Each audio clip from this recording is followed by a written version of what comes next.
This is the Warren's Occult Museum, ladies and gentlemen. I'm going to show you. I'm standing outside of the museum right now, and I'm going to flip over the camera and let you see the sign outside. And there it is, the Warren's Occult Museum. I'm the director, of course, Tony Sparrow. I've worked with Ed and Lorraine for many, many years. Now here's the entrance door, and we're going to walk in. I'm going to show you just one item today. It's going to be the Doll of Shadows. So here we go. First, you can see a painting that Ed made a long time ago in the museum. And I'm going to scan really quickly some of the museum artifacts just really quickly to show you what's in here. And of course, in the corner there is Annabelle, which I'm not going to show you today, but I'm going to show you in another video exclusively. But I'm going to show you the Doll of Shadows. And here it is, the Doll of Shadows.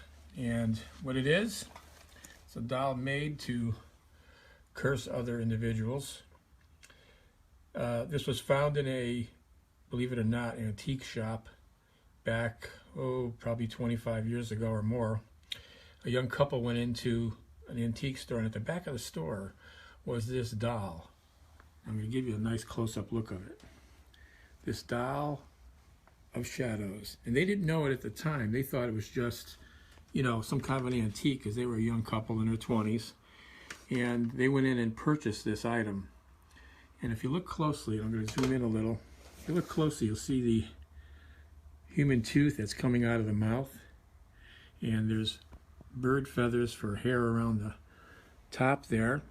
And there's a human bone, an animal bone, and some nails and a chain coming out of it. So why is it called the Doll of Shadows? Well, take a look at it. You'll see why. And it's made specifically to harm other individuals through incantations and rituals and curses. And here's how it works, everybody. And of course, you're not going to be able to do this by taking a photo of it, but because you're not knowledgeable as far as the sorcery and wizardry involved.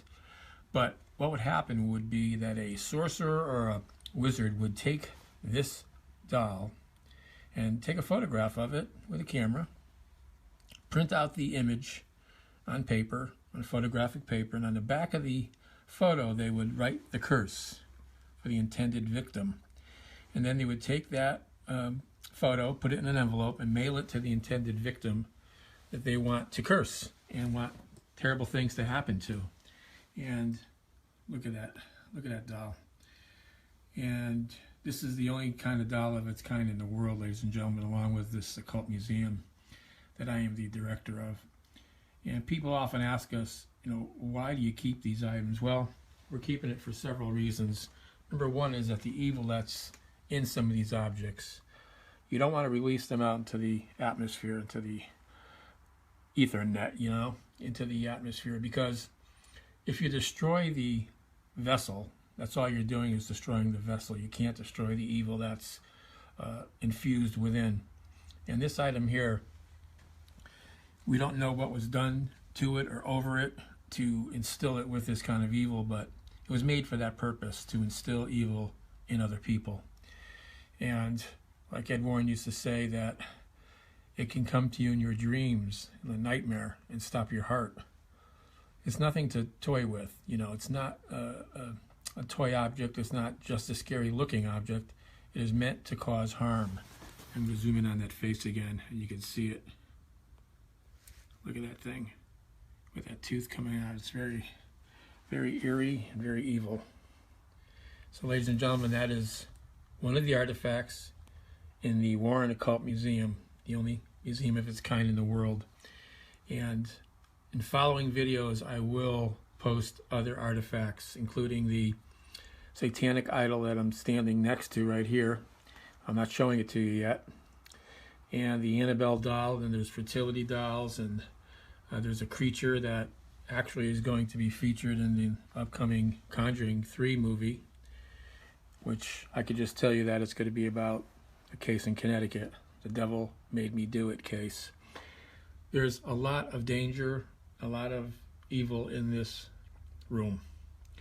We have this room blessed by a Catholic priest on a monthly basis. He comes in and he says specific binding ritual prayers. I'm going to zoom around just really quickly and show you. It's dark, but this is the museum, and I'm going to zoom right by the idol, which you can hardly see, but there it is, and you're going to see it close in another video. And just as a teaser, I guess, folks, I'm going to come over to the Annabelle doll, and then I'm going to stop the video, and this will be the end of video 1 for the Occult Museum. This is just some of the artifacts, and I'm going to hit the stop button as soon as I hit Annabelle.